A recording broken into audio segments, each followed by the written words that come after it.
Hi, I'm Percy Brown from Lambda Legal. And today we'd like to welcome Reverend Deborah Johnson and Dr. Zandra Rolon Amato. Thank you so much for joining us today. It's truly an honor to have you both here during Black History Month. Now, before we begin, I want to acknowledge what a historic moment this is to have you both here 40 years after your landmark case, but also at a time when LGBTQ plus rights are once again at the forefront of the national discussion. We'd love to know your thoughts on what it means to be having this conversation now.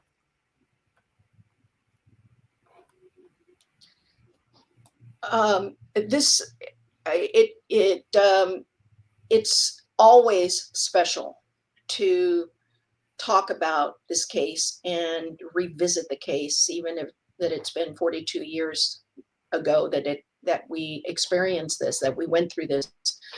So I'm always honored to be part of the interviews, the questions that still come up, that the the acknowledgement that what we did at that time has changed so many things, that we are now don't even know that we were restricted in doing certain things nowadays. So it really changed a lot, and I'm always honored to be questioned again about, let's revisit this. How about you, Deborah? I think that there are so many lessons from that case that we did that are really, really relevant today. It was a discrimination case where we were refused service in the romantic section of this particular restaurant. And it was literally that kind of back of the bus moment where we would be served any place but there, not that section. And we had we had gone there literally the year before Martin Luther King's birthday was a holiday, as a statement to say that it should be. And what was on our minds at that particular time was all of the different freedom fighters. And we knew that we had the right to sit anywhere. And it kind of reminds me of that Rosa Parks moment Absolutely. where Rosa Parks wasn't trying to integrate the bus. She wasn't trying to sit in the white people section. She was holding the line on the black section. As more white people came in, they were having to move to the back, further and further back. And I feel like where we're headed now in the nation is that even if we don't gain more ground, not giving up our seats, not being pushed further back is what we have to do. And that's the position we were in. We weren't going to give up our seats.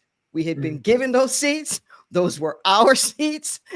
And just to everybody to know that holding ground is as important as gaining ground. Absolutely. Thank you so much for sharing, both of you, for sharing your perspectives.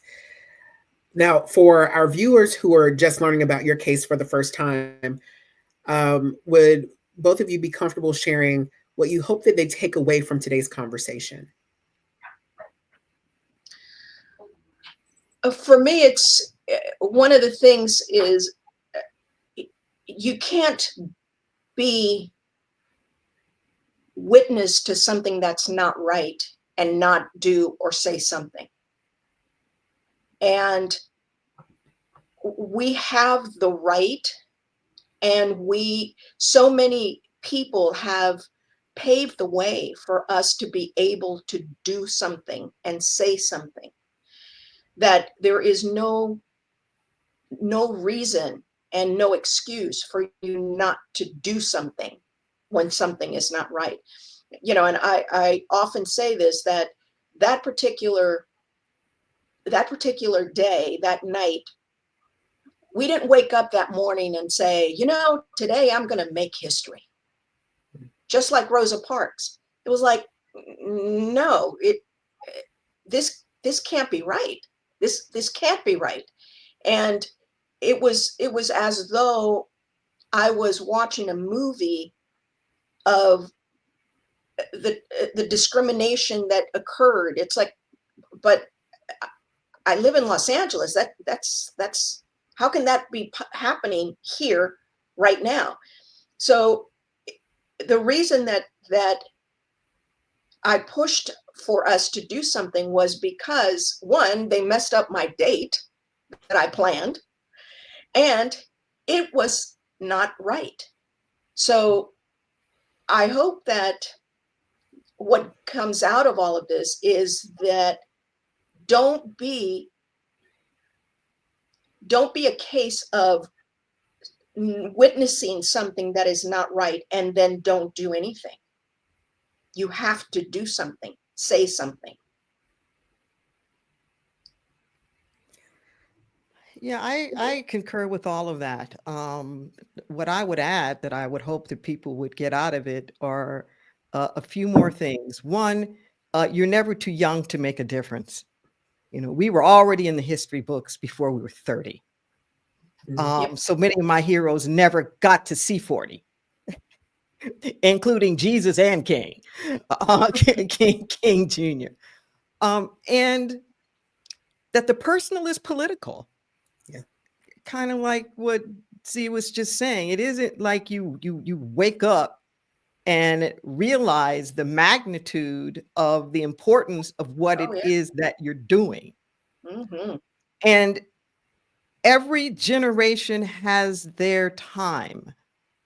It's like planting, so to speak. You never arrive. You always have to work the field. You always have to work the harvest.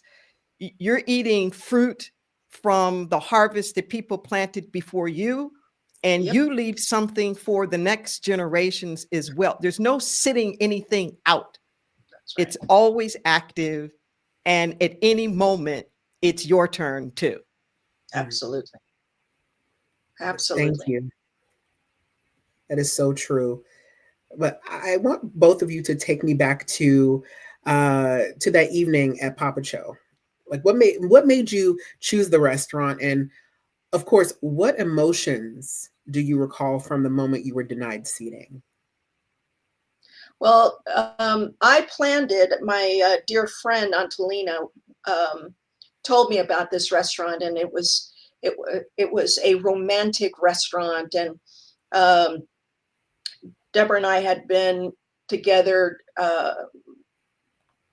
not long, and she was had gotten a great review at the job that she had, and it was also celebrating Martin Luther King. And so I planned this romantic dinner at this romantic restaurant, and and it was a surprise to her. She didn't know where she was going to go or what we were doing. So I was all excited about it, and we dressed up and the whole thing, and getting there was kind of interesting because when we went to the front desk, we basically said, you know, we have a reservation, and the person that was at the desk was not the regular maitre d'. So he looked at the name and he looked at us, and it's like, and you made reservations in that section? It's like, yes. We didn't know anything about any of their policies or anything like that, because that kind of stuff doesn't happen until it did.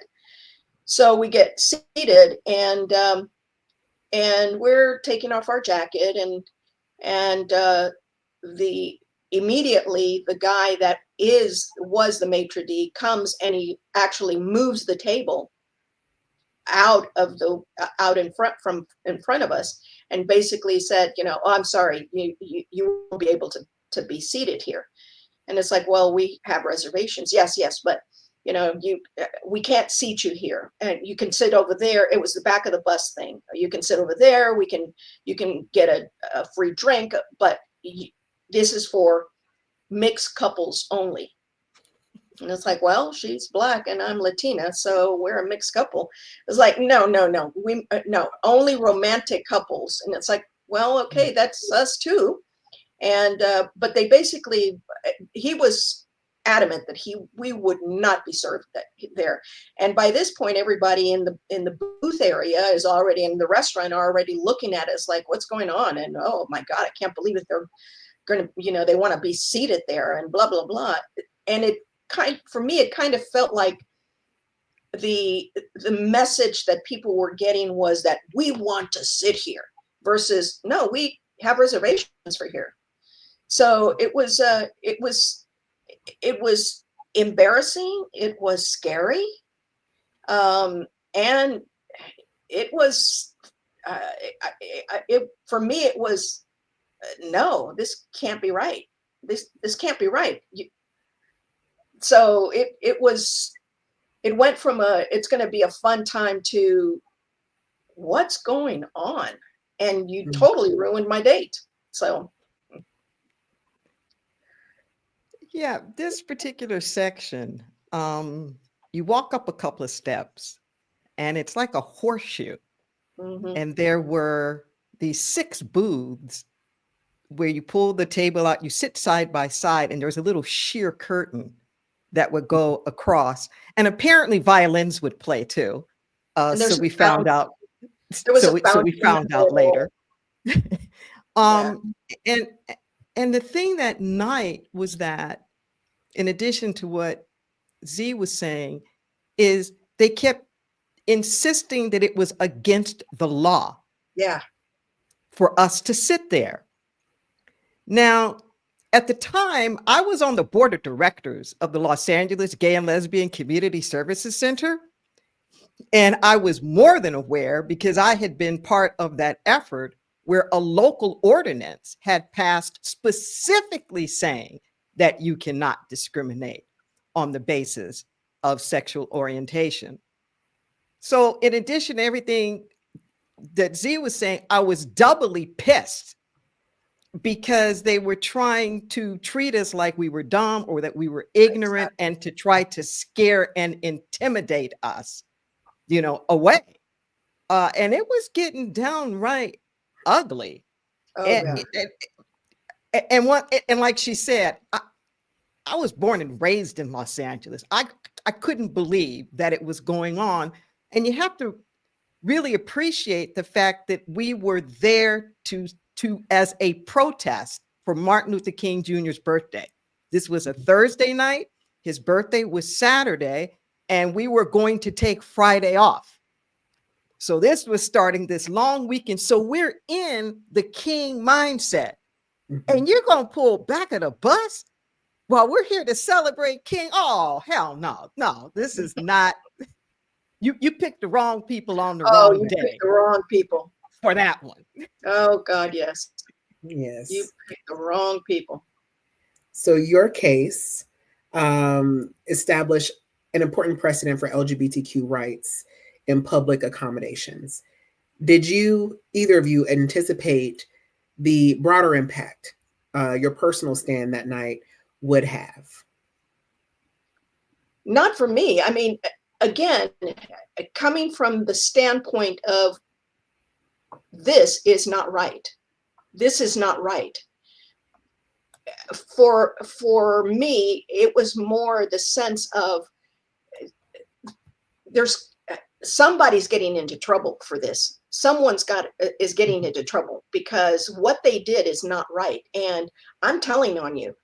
And so it wasn't the, again, today I'm going to make history and I'm going to change things. It was that whole sense of it's not right. And we have to do something, even if it's not comfortable, even if it's scary, even if it's, and what backed up all of this was that we were pissed off that you had the audacity to basically kick us out because we were not going to sit in the back of the bus.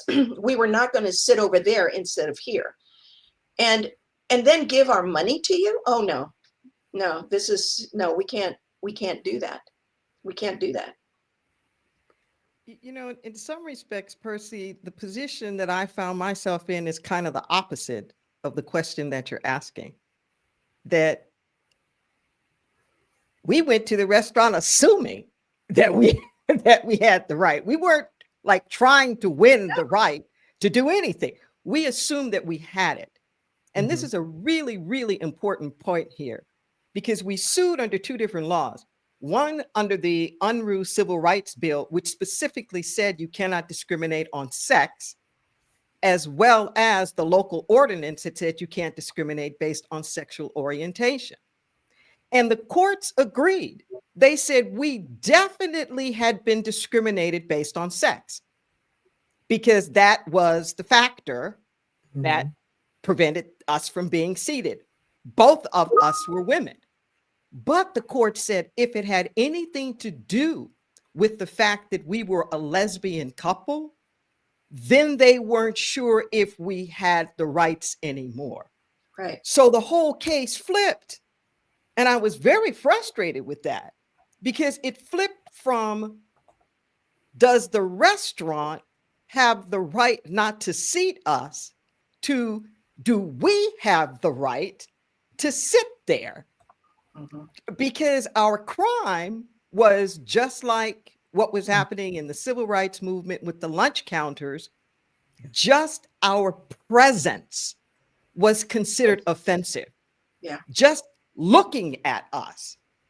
So we wound out, unbeknownst to us, being like a national test case for just like the right to be out. Yeah. Out in public. That was the issue. Yeah. Yeah. And I'm sure that there were so many different layers to what was happening at that time. And as Black and Mexican American lesbian women in the early 1980s, you both navigated multiple intersecting identities. Oh. How did this shape your experience both during and after the case? You want to go? Well, in many ways. One is the fact that, legally speaking, precedents set and stack on top of one another. And as a professional DEI person, even back then, I was acutely aware of how so much of the non-discrimination based on sexual orientation was based upon laws that had already been established based on race, or that had been based on sex. So there was this strong sense of, but of course, like a rootedness in this that so transcended just sexual orientation, and an understanding that those first people at Stonewall were Black and brown, that started the movement, you know, in the first place.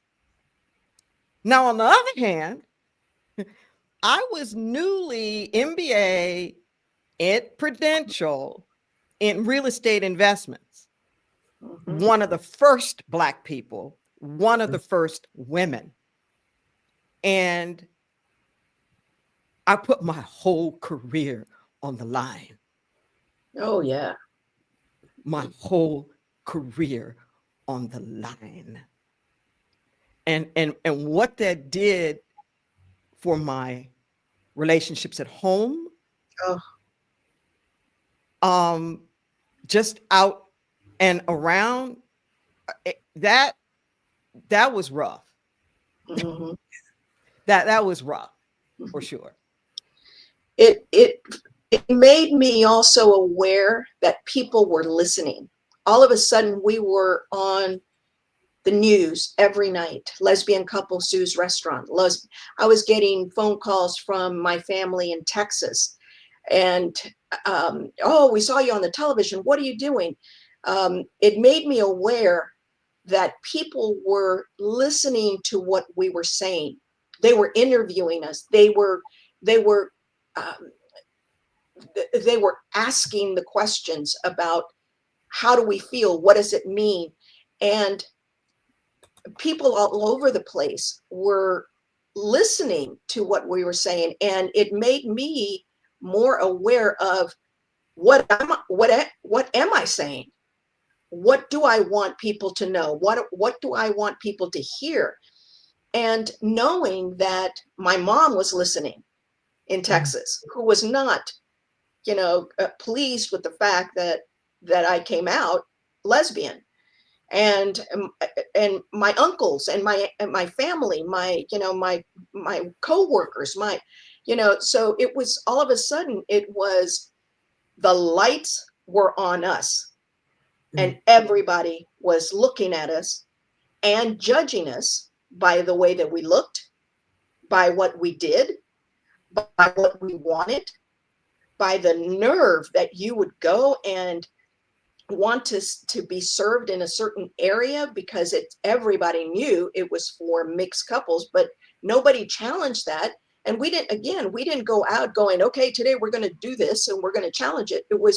We were victims, and people were judging us out loud in public. And we were being judged not only because we were lesbian, but we were women of color. And the nerve for you to say something, to fight this restaurant, and to have, and how did you get Gloria Allred to be your attorney? Wow. And not like, wow, I'm surprised, I'm blown away, but how did she agree to do this? So it definitely, we got it from a lot of different directions for a lot of different reasons, but there were people around us that were, supporting us. Yeah, you go. But there were a lot of people that were questioning, what the hell are you doing? And we were taking a chance, like Deborah said, in her career and what I was doing and going to school, and all of a sudden we weren't in the closet at all, even though we weren't, but man, we were out.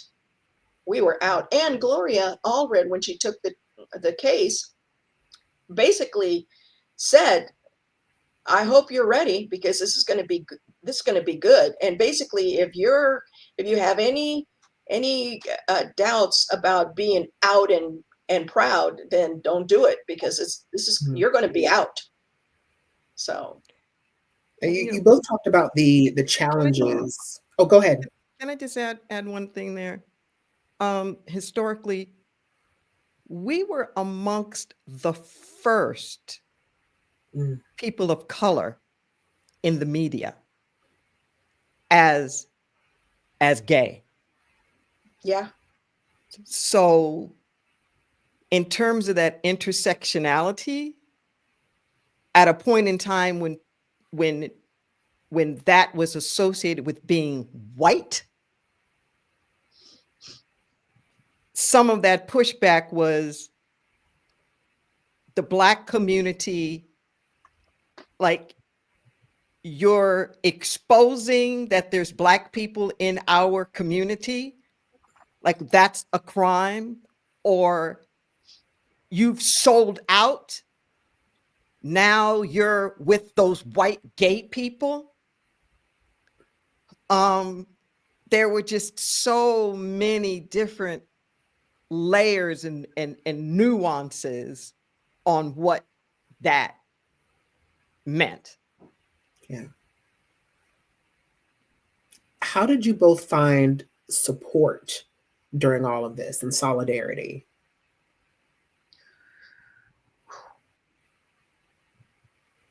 Well, we were surrounded by a strong community of friends and family, more friends than family. And within each other. We both had to support each other and remind each other, this isn't right. We're okay. Nothing's going to happen. We're okay. We got to keep doing this. And luckily, we were guided by Gloria as far as how to maneuver the environment that we were in, the public legal environment that we were in. But I think a lot of it had to do with the fact that Deborah and I had to support each other. We were it. We were the team, and nobody else. We didn't have a coach. We didn't have cheerleaders. We were the team. And and again, I often think to myself, man, they picked the wrong two women. They picked the wrong two women, because we were never afraid. And because of the work that we did in the gay and lesbian community, and in women's rights, and reproductive rights. I was part of a women's health clinic that we had to cross the picket line every single weekend that I went to work. I had to cross the picket line. So it was one of those where in a lot of ways, individually and collectively, Deborah and I had the power, the courage to move forward, because it wasn't right. Because it wasn't right, and it wasn't right. So that, I think, was how we moved through this. Was, here, hold my hand and let's keep walking. It's going to be okay. I don't know how it's going to look, but we can't stop. We're in the water. In addition to the personal support, I was really pleasantly surprised at the amount of public support and outcry. Yeah. It was a real media circus. In the newspapers all the time, the cameras, Gloria Allred was able to get the cameras to go and take pictures of the booths, and the restaurant kept taking ads out against us. God. It was in Ms. Magazine, Los Angeles. It even got on Jet Magazine. Yes. And sign, lesbian couple sues restaurant, and lesbian couple sues restaurant, and on the news. And I mean, it was crazy. It was a lot. And even at the end, when they refused to serve us, still, after we won at the appellate level and the Supreme Court's refused to overturn it, and it was certified for publication, they closed the booths rather than serve us, just like they did with the swimming pools. We never ate there. So during this time, the pickets started. I remember the International Ladies Garment Union was the first one to picket. Wow. And this support just started outpouring that was unsolicited, from us. But if I'm honest about the story, we created a storm in the gay community too, though. Yes. Because the firm of Allred, Goldberg, Morocco, and Ribicoff was not in the queer movement. And we went out on our own without the Lambdas, without the NCLRs, without them. And those first go rounds, we were losing. Yes, publicly. We were losing. So they were furious that we were putting like a lot of these hard-earned pieces of legislation and whatnot on the line. When we won and it flipped the other direction, it was like, woo, but we did manage to be, marshals of the parade and whatnot during all of that. but the support, not support, personal, family, community, oh, it was a mixed bag. Mm. Now, your victory, and I think both of you have touched on this with talking about Dr. King and the weekend that was to be during your dinner. Your victory is built upon a long tradition of women of color fighting for justice. Which earlier civil rights pioneers inspired your courage? Rosa Parks, number one, and Dolores Huerta, number two. Again, you know, Rosa, she was tired. Mm. That was all. She was tired and didn't want to get up and provide it for somebody else. Dolores, sleeping outside, you know, without regard of weather and the way that people were treating the farm workers and the, you know, again, it's not right. And I think those are the two. There's so many, but those are the two that, especially Rosa Parks, where it was the, I'm not moving to the back of the bus. No, I can't. Number one, I'm tired, and number two, it's not right. Yeah, I would have to concur that Rosa Parks was certainly one of them. She literally trained for that position, you know, to play that role. I don't know if she knew that it was going to be that day, but she was really like dedicated. Flo Kennedy was another one, June Jordan, Angela Davis, Absolutely. Nikki Giovanni, Audre Lorde, Barbara Smith. There were So just many. these really, really strong women who were coming up in the 60s and the 70s that I truly admired. Some of them I had a chance to meet, you know, or to do things with, but they laid a groundwork. Very, Yes. very appreciative. And just as you've Shirley named, Chisholm too. yes, Gloria, and just absolutely. as you've named all of those women, your names have been added to the pantheon of those amazing, strong women as well. Now, Thank you. Deeply honored. Your Thank case you. helped pave the way for the future and anti-discrimination protections. How do you feel seeing younger generations benefit from the precedent you set? Oh my God.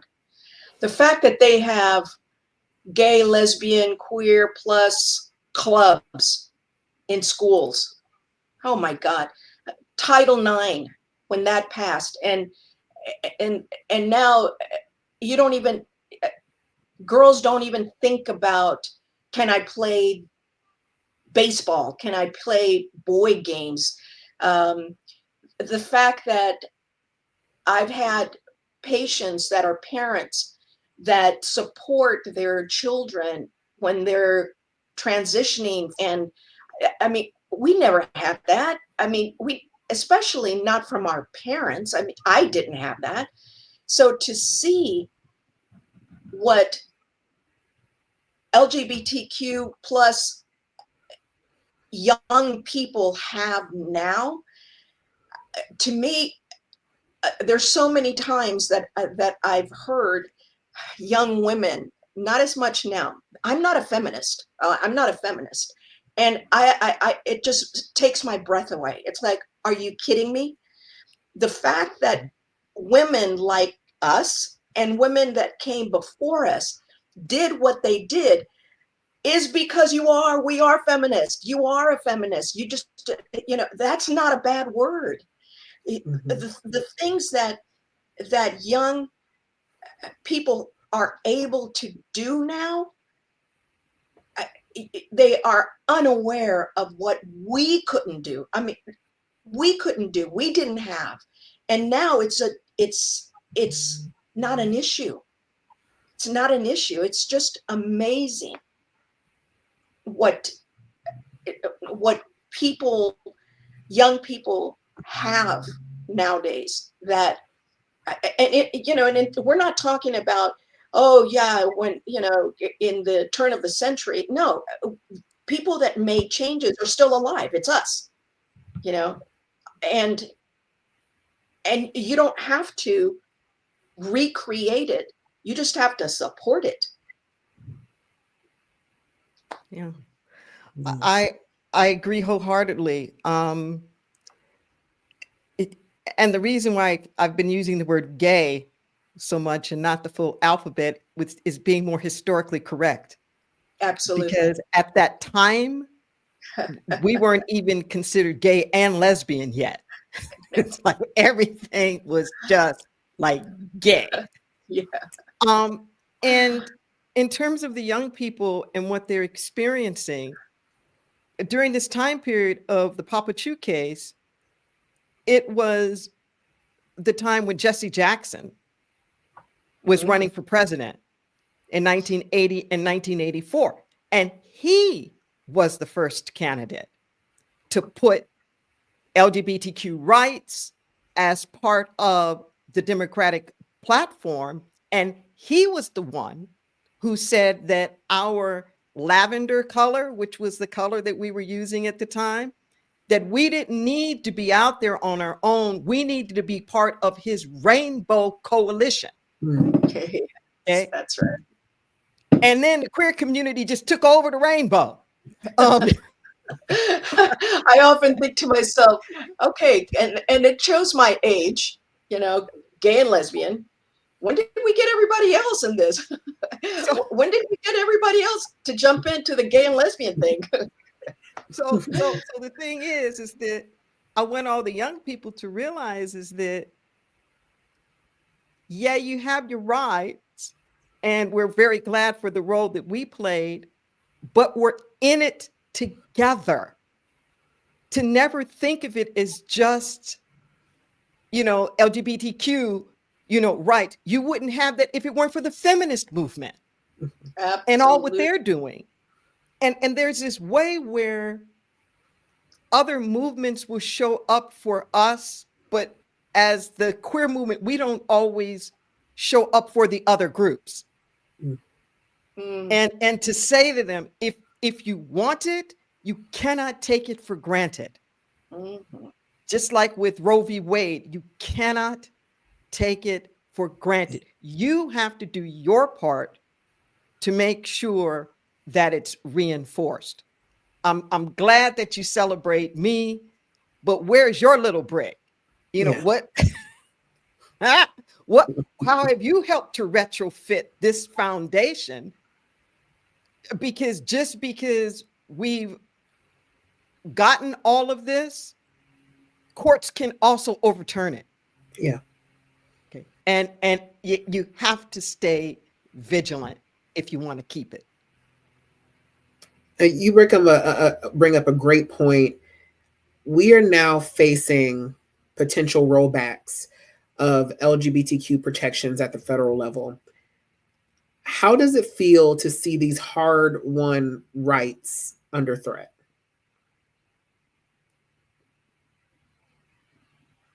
I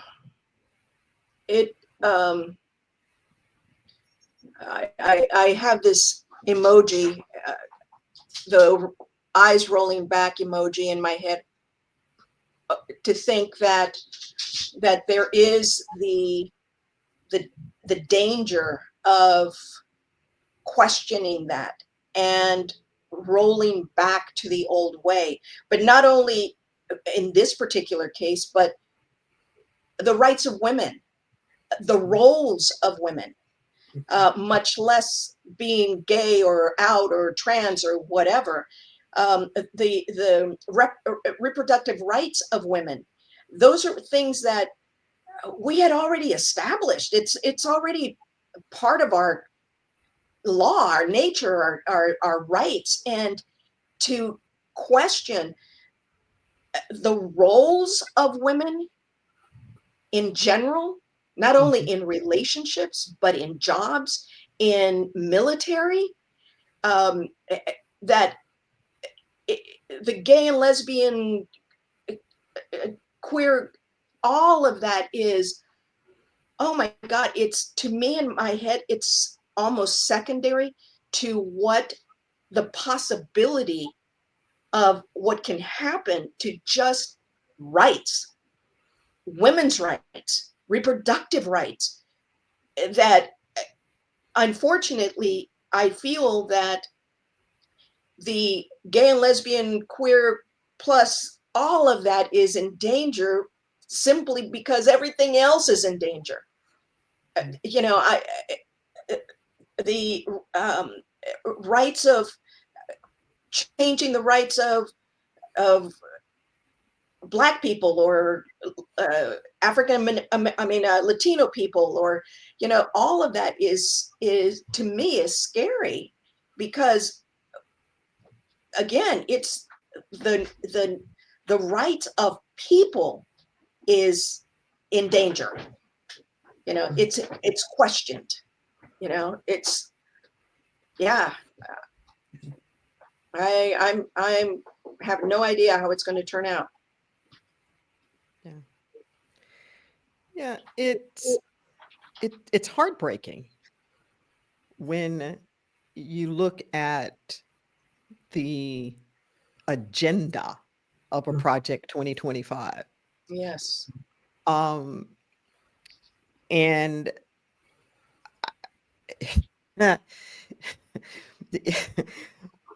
my whole life has been spent, you know, as an activist. I have a lot of skin in the game on so many things, not the least of which is marriage equality. And, you know, when I look at the courts and I look at the way that things are going, you know, there's a really good chance that the courts might turn around and do to marriage equality, you know, exactly what they did to Roe v. Wade. And I know that our court case set the precedent for the possibility of there being marriage equality. And I also want to give a shout out to Evan Wolfson there at Lambda. I used to be a consultant, you know, for Lambda back when he was first noting that, gee, there's this situation in Hawaii and maybe we could one day have marriage, you know, equality. It's been decades, you know, in the trenches working towards this. And what I know as a Black person, you keep on keeping on. It's like a cha-cha, 1 step forward, 2 step back, 2 steps forward, 1 step back. Progress is not linear. Keep your eye on the prize. Keep showing up equal. Keep doing that. You know, we're talking about this case, but in the middle of the case, Z and I had a wedding ceremony in 1983 and was on Donahue in 1990 about it. You don't wait for permission to be. The laws catch up with you. Sometimes they slack off. Yeah. But what I would say to everybody is keep doing loud, beautiful you. Because public opinion is on our side. Maybe the politicians aren't, but when you do the polls about marriage equality, most of the nation says, okay. You know, so we can't get caught up in the drama of the politics and forget our power and our progress and stand in it. Yep. And I think that that's the part that I feel that the young community doesn't really have a whole or a picture of what they have versus what we didn't have, and we're still alive. So it's not like it was our grandparents, although it was more for our grandparents as well. But so it's the interviews like this, recordings like this, it allows the young community to hear the experience that people that look like us, our age, our ethnicity, and go, oh wow, that she could be my aunt. It's like, yeah, and my mom. And so it's not that far that long ago that people like us had to fight for the stuff that is natural for you now. So we can't not keep standing up. We cannot stop saying this is not right. I can't not say something or do something. We can't afford it, especially with how politics are now, especially now. And if I I'm can going to give wrap up with, go ahead. if I can give a slightly different perspective Mm-hmm. as well, that I would like the young people in particular to hang on to, which is, yes, things can roll back, but also how quickly things can change. So we're here talking about this particular lawsuit, the Papa Choux case that we finally won in 1984. It was a very quick turnaround from when the incident happened in 83 and the end of the summer in 84 when the law passed. But 10 years before that, in 74, Mm-hmm. that's when the sodomy laws went down. So we were still criminals. That's when the American Psychiatric Association changed its mind.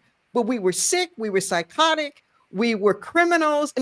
But 10 years later, we have this precedent-setting case.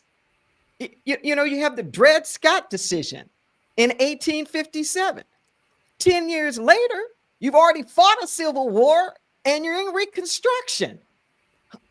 So you can't get like too tied to what it is at any one particular moment.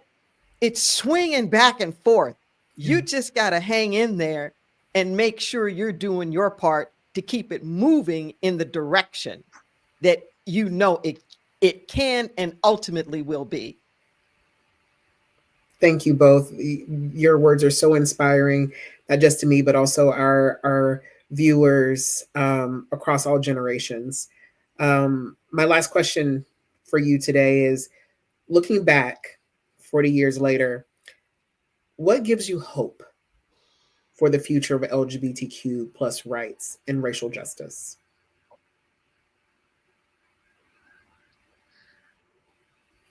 We know a lot. We've experienced a lot. We have seen a lot. We're not in the dark. And because of all of that, there's a lot more courage, conscious courage, to do something, to act.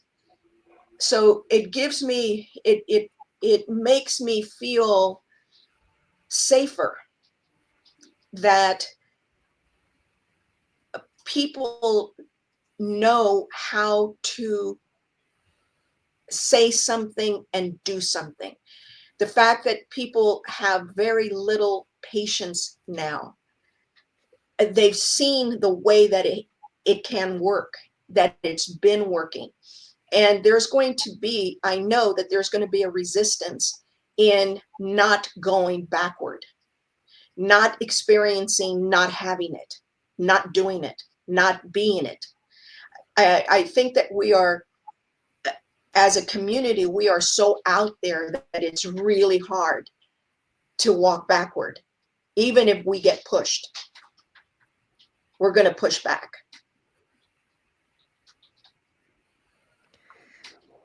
Yeah, I would agree. What gives me hope is that the genie's not going back in the bottle. That's right. That I think as a society, we have passed a point of no return Yes. around authenticity. When you look at the media, I'm just amazed at the number of shows that have gay characters, or men kissing, or that there's a way that we've become part of the fabric Mhm. of society and have enough allies in our families and friends, even the corporate world. It's so Yes. amazing that politically we're one place, but the big corporations are at another. Like 600 of the world's largest corporations signed the amicus brief to the Supreme Court to say, hey, do marriage equality. Just do it. And even though this stuff is going on in the political arena, I know that they're not going to go back. Mhm. Those big corporations, they're not going to go back, even if they're not supporting DEI as like a department. That there's certain ground that we have made. Mhm. I can hear my grandmother in my head. She said, child, if you just live long enough. And and I kind of feel that way about race. Oh yeah. It's a wrap in the United States in terms of the demographics. It's just a question of how long that power shift is going to take place that reflects the demographics.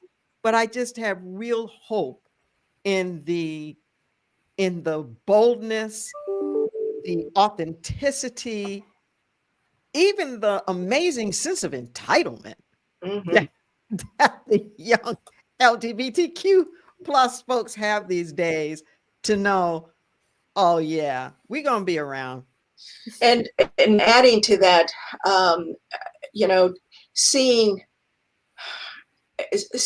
gay people in commercials, um, interracial couples in commercials with kids, and I mean, it's one of those where there's no way we're going back, because we're too far forward. That with so many people, not only the gay, lesbian, queer plus community, but racially, we are so far ahead that that like Deborah said, we have everybody's, I shouldn't say everybody's, but we have so much support to be who we are, whether it's an interracial couple or a gay person, or same-sex couple or transgender or whatever. There's so much support that the community, the public, the majority are not going backward. They're not going to go backward. So there's a good fight waiting for anybody that is attempting or has any plans on pushing us back. There's one nuance of our case that I would like to just say for the record. Sure. So we did win finally at the appellate level, unanimous decision, certified for publication. It's in the law books.